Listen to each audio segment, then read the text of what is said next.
Yes guys, welcome back to another video. Welcome to the George Benson Football Channel for one of the busiest Chelsea FC news videos that I've made in quite some time. It is probably going to be today. That is the day that Romelu Lukaku re-signs for Chelsea. But before the official announcement, before we see the media shots and all of the press releases from Chelsea Football Club, probably from Lukaku himself, I'm sure he's got at least something to say about rejoining the club that we know he adores to the very pit of his stomach. Of course, there's a lot of other stuff that will happen as a result of this Lukaku deal being finished, players going the other way, an exodus of players reported by Nizar Kinsella from Chelsea Football Club, and I'm going to try and cover it in this little breakfast episode for you guys today. Just so you're aware, this isn't the only video today. There could be up to 4 videos posted on GBFC today and also GBFC 2. Got loads of content going out this week, probably the busiest week of my YouTubing career.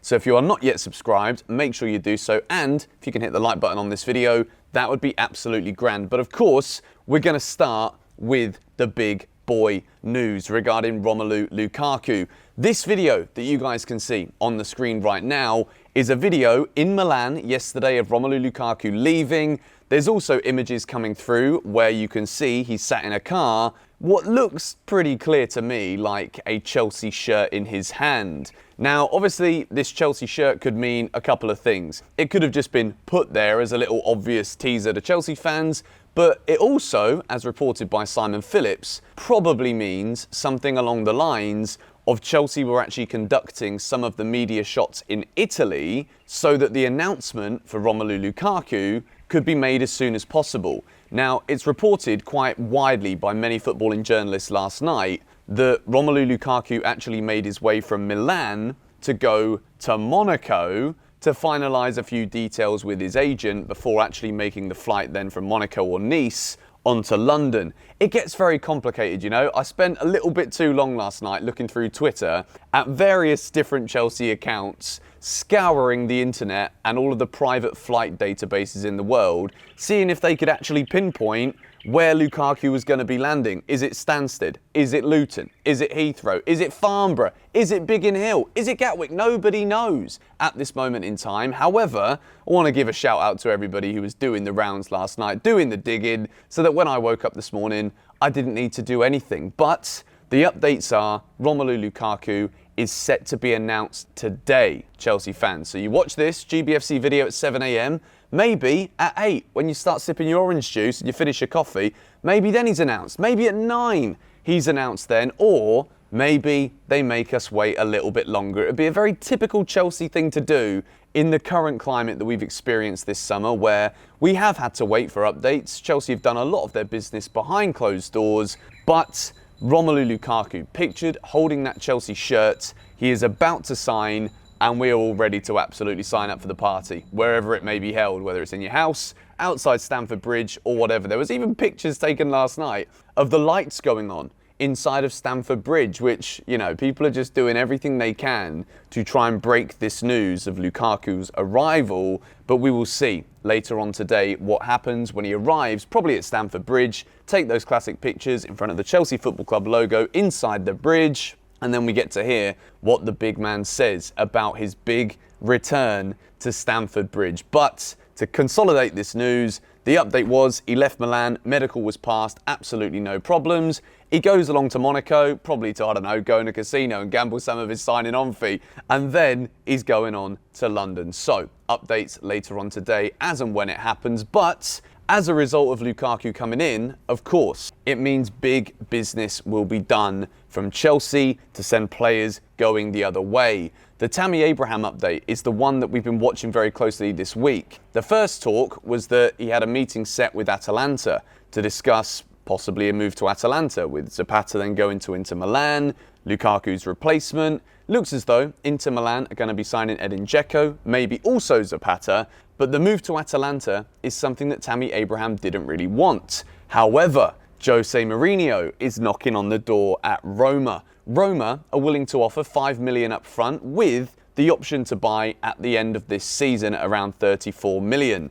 I'm not sure if it's 5 million, then another 30, or 5 and then another 34, something along those lines. But it is reported that Tammy Abraham is certainly more interested in remaining in the Premier League. If I had to give my personal opinion on this one, which is the whole point of me doing GBFC, it's not just about rehashing all of the information that is sent to us from journalists on Twitter and Sky and all of these other outlets. Tammy Abraham to Atalanta, I actually think would be a wonderful move for Tammy Abraham's career. Strikers at Atalanta get so many opportunities, and I think at the moment it seems to be a bit of a hive of creating good quality strikers. So for Tammy, maybe a move to Jose Mourinho's Roma could be an interesting one. Could Jose get the best out of the Chelsea Academy prodigy, if I can speak properly, or Atalanta, or does he wait for the move to Arsenal? The reports are that obviously Chelsea would favour a move for Tammy away from the Premier League. They don't want to sell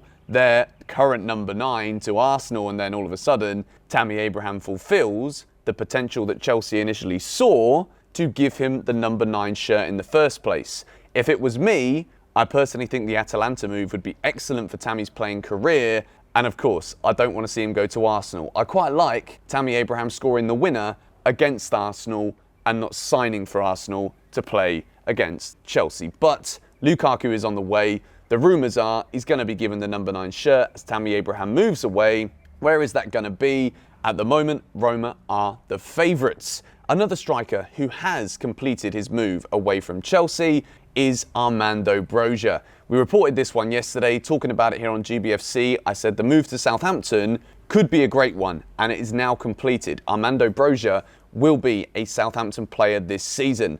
I find this one very exciting. I also saw that Jan posted yesterday on Twitter saying that he might actually consider Broja being one of his selections in the Fantasy Premier League, which, by the way, there is a link to my league in the description if you want to go and join. Video out soon on my team. But Broja to Southampton is done, and I think this is a really, really good signing. Southampton are also linked to a couple of other strikers, but I think Broja is definitely going to get minutes. And considering we saw him score 3 goals during this pre-season, I think a lot of Chelsea fans would have been happy to see Armando Broja in the squad potentially this season. But it is reported from Simon Phillips, I told you there was a lot of stuff to talk about today, Sasa Kalajic. I think I've probably butchered that name even worse than a butcher would chop up a piece of flipping beef and sell it to you in a butcher's shop. But Sasa Kalajnic from Stuttgart. I can't say this name properly, but we're just going to roll with it today anyway, because that's the mood I'm in. We got good news coming left, right and centre. Second striker,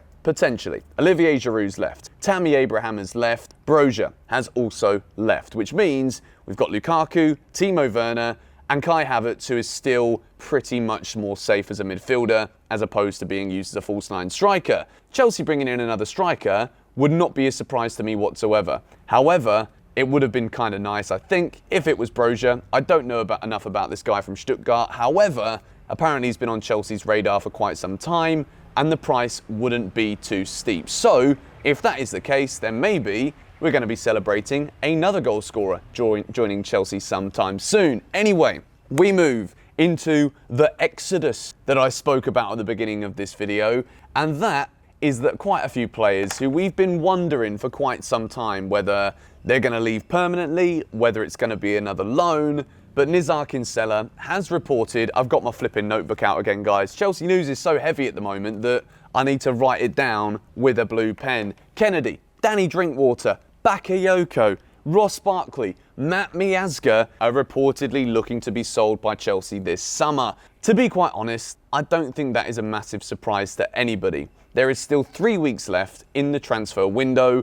These 6 players, there are a couple of them in there that could still be sold for quite significant sums of money. Chelsea will also be looking at, if we're looking to push through the Jules Koundé deal, which we'll talk about in a moment, Chelsea will also be looking to get a lot of wages off of their books this summer, with Lukaku coming in, reportedly on $250,000 a week. That is a lot of bloody money. We've also got the likes of N'Golo Kante on high wages, and Chelsea will be looking to do everything they possibly can to remain in the green light when it comes to financial fair play. There is a certain team at the moment who, despite signing a lot of free agents this summer in Europe, Paris Saint-Germain, I don't even know why I'm trying to hide it here, they're in a little bit of a pickle right now, but they don't seem to care about it. The rumour is, as long as they win the Champions League at any point in the next 3 years, they do not care. Pochettino doesn't win the Champions League this coming season with PSG. He's fired. There's no if, buts or maybes about it. But those 6 players, they are set to leave Chelsea this summer. And again, I don't really think it's a surprise for any of them.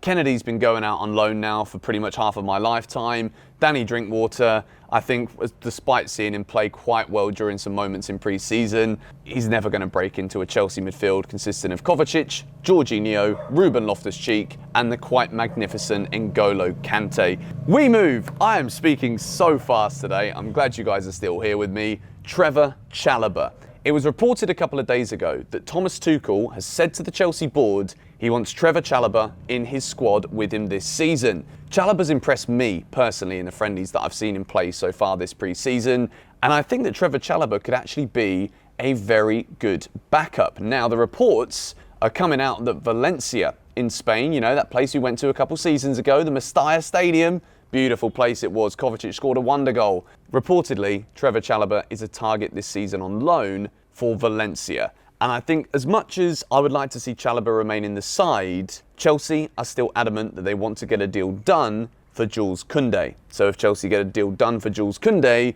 whether Zuma leaves or stays, it would leave opportunities very, very scarce for Trevoh Chalobah. So I think if Valencia come in, maybe they can offer us a bit of cash for the loan move for the season. I think it would be a very good move for Trevoh Chalobah playing in La Liga. And who knows, with Messi leaving Barcelona, no Ronaldo at Real Madrid, maybe he'll win the bloody league with Valencia. Who knows? It's just a thought. But anyway, the final story that I want to discuss today is that Chelsea are still in fact trying to push the deal through for Jules Koundé. At the moment, there isn't really much movement with Kurt Zuma. He's pretty adamant he doesn't want to be a part of the deal going to Seville to bring Koundé here, but because Chelsea, if they offload Tammy Abraham, will have actually made more money again in player sales this season than signing Lukaku, it leaves money available for Chelsea to actually go out, say to Sevilla, you know what, your price is a little bit high, however, we feel that Jules Koundé is the future of our back line. So therefore, here's the money, take it, and we're going to have your 22-year-old Frenchman coming into Chelsea this season. Chelsea's finances right now, if you keep an eye on everything, people can say whatever they want about oil money. You're buying Lukaku, you're going to buy the Premier League title. Well, Man City won it by 12 points. They bought Jack Grealish. They're probably going to buy Harry Kane too. If Chelsea win the league next year, we thoroughly deserve it. Thomas Tuchel deserves it. Lukaku, he's the main man who's coming in. But Jules Koundé is the next one that I expect to see come through the door. Going to wrap this one up for you guys here because I'm very well aware that this could be a very busy day. I've got at least one more video dropping for you guys today. If Lukaku is announced, we will give my live reaction to all of the first images, all of the first interviews here on GBFC. As I also said at the beginning, if you're not subscribed to GBFC 2, I'd love to ask you to do so that you never miss an upload over there. Loads of Premier League content, transfer content as well. And yeah, thank you guys so much for watching. I'll see you all later. Champions of Europe, come on you Blues.